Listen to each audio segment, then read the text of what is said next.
back. President Biden and former President Trump are ramping up voter outreach in their campaigns as they try to pull ahead in polls that have them so far neck and neck. Santiago Mayer is the executive director of Voters of Tomorrow. He's up late with me tonight here on the Final Five to talk about that. And more, good to see you in person for the first time. I know, so great to see you. I'm so used to seeing you in the Zoom window there. Let's talk about it. Youth vote every election cycle. It is seen as this critical must-win, but for years and years and years, it has always seemed to favor Democrats. President Biden still leading in most polls when it comes to younger voters, but that margin is shrinking a little bit. I think what we are seeing, right, is there's a lot of energy around this election, but the majority of young people haven't tuned in yet. And as we get closer to the election, right, we're still 6 months away. We have 6 months where we're building phenomenal infrastructure to talk to young people and remind them of why they voted out Donald Trump 4 years ago.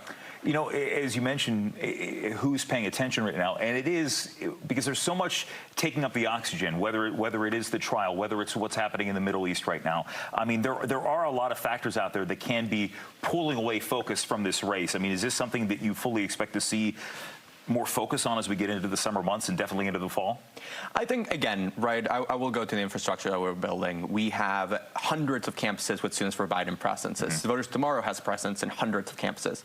And over the next few months, we're going to spend day and night, especially once the fall semester starts, reminding people that Donald Trump stands against them on guns, stands against them on abortion, stands against them on the economy, stands against them on climate change, and making sure that they remember and are paying attention so that they can make a reasonable and choice that is good for them come November. When you see the outreach and what's going on right now, building these operations on the ground. I mean, it's a different election cycle because 2020, we were still in the midst of COVID. Right. So much of it was done online. So much of it was done over Zoom.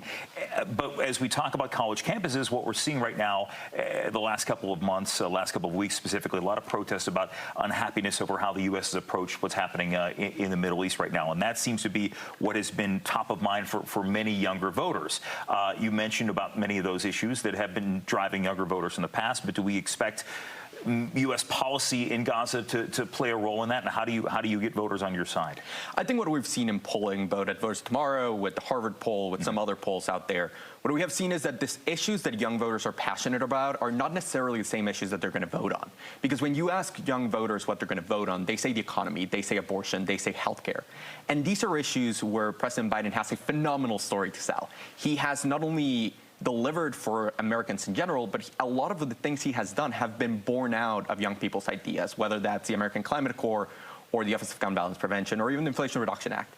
And we can go and tell young people that they have an ally in the White House right now and that they don't need to agree with him 100%, but that he is there for them and he's working with them. I'm glad you mentioned the American Climate Corps, because that has been something for years and years and years, the idea that we want to see, that younger voters want to see greener policies, a greener approach to government. And yes, Inflation Reduction Act included so much of that. But has it been a problem of messaging and trying to impart to younger voters, this is what was included in it? Because Inflation Reduction Act doesn't really say, hey, this is, you know, we're expanding electric vehicle charging and everything else, but when you drill down to it, that's where you get the information. I think the issue is that a lot of young voters are slightly burnt out, right? We've spent 4 years. Oh, we're all burnt out, Santiago. You know that. Okay, I might be slightly burnt out as well. But so are the voters, right? And I think we have spent 4 years where every day was chaos with Donald Trump at the White House, and then we had the pandemic.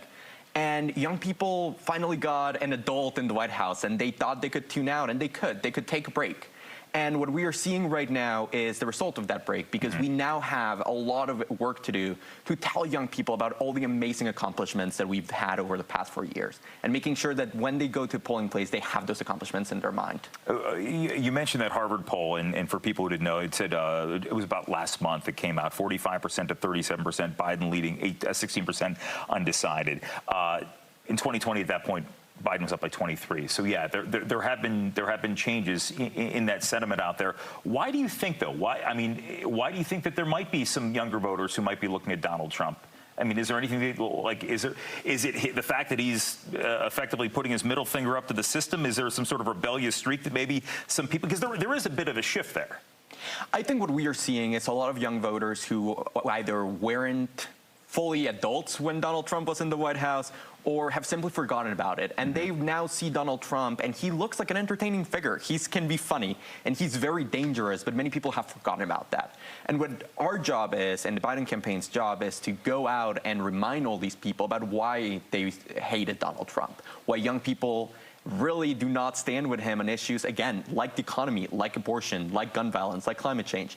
Because in every single one of these issues, he stands in stark opposition to what the majority of our generation supports. And by the way, something else, and we don't have enough time to get into this, but it's something that you've been passionate about before, is just immigration policy, yes, which is something that has been, I think, the first week or two of the previous administration where we saw kind of things come to a head there, and something, a problem we're still trying to deal with as a country right now, trying to get on the same page with something. Santiago Mayor is from Voters of Tomorrow. Hey, thanks for coming in, man. Great to see you tonight. Thank you so much for having me. We appreciate it. Final Five is back right after this.